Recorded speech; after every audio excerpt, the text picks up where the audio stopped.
Hello students, as last time we discussed about the introduction of the Napoleon. Through the return of monarchy, Napoleon, who has already destroyed the democracy, no doubt destroyed the democracy in France, but in administration field, he has incorporated revolutionary principles, very positive principles, in order to make the whole system very much rational and efficient. The Civil Code of 1804. This concept is called Civil Code 1804, usually known as Napoleon Code.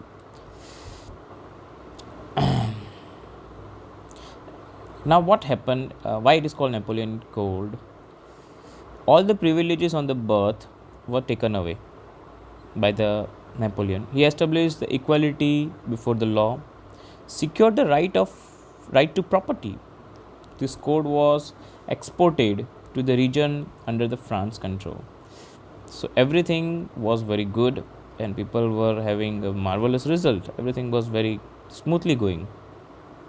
In the Dutch Republic, in Switzerland, Italy, Germany, Napoleon simplified administrative divisions, abolished the feudal system, freed the peasant from the serfdom and manorial dues.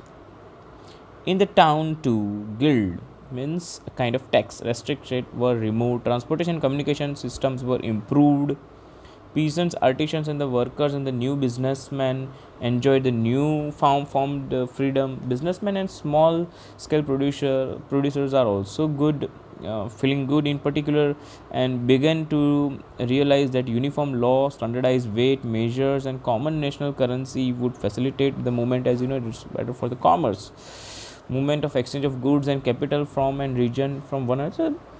So everything was very good. So people were confused that which is better, democracy is better or monarchy is better. So the confused people, well, like some people were having concept of monarchy because the nation was growing. Some people were favoring still democracy because they don't have any history or something like that. It was very new. However, in the areas conquered, the reaction of the local population of the French rule was mixed, as already I told you. Initially, in many places such as Holland, Switzerland, as well as in the certain cities like Brussels, Mainz, Milan, and Warsaw, the French armies were welcomed as a harbingers of liberty. Harbingers means a person who can save you from the problem. Harbinger of liberty. But the initial enthusiasm soon turned to hostile. It was the initial enthusiasm. Definitely, soon it should be. Soon it has turned to hostility. How?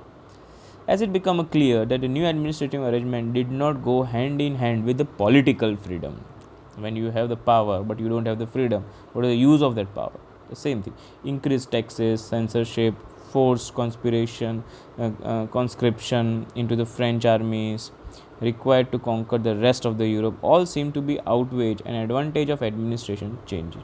So people were having a different kind of mixed view. Now, the making of nationalism in Europe is a new topic. If you look upon the map, all the Europe was very different from now. What we know today, Germany, Italy, Switzerland, were divided into kingdoms like duchies, cantons, whose ruler had their autonomous territories.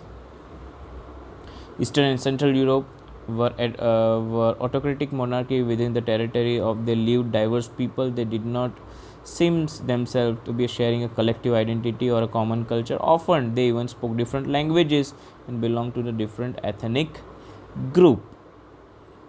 The Habsburg Empire rule over Austria-Hungary, for example, was a patchwork. Patchwork means spots. Patchwork of the many different region people. It includes Alpine region, Trial on Austria and Sudental, as well as Bohemia, where the autocracy, where aristocracy were predominantly German-speaking. So it was mixed public. See, like European was a small village kind of things. As we know that in India also there was a small regions, kingdoms. So Europe was a same kind of people speaking different languages, people having different ethnic group. So how this nation come to the into the concreteness that we will discuss now. Yes, German speaking. It is also included that Italian speaking provinces of Lombardy, Vietnam. In Hungary, half of the population spoke Magyar, while other of the half spoke other variety of dialects. So we are stopping here. We'll continue next.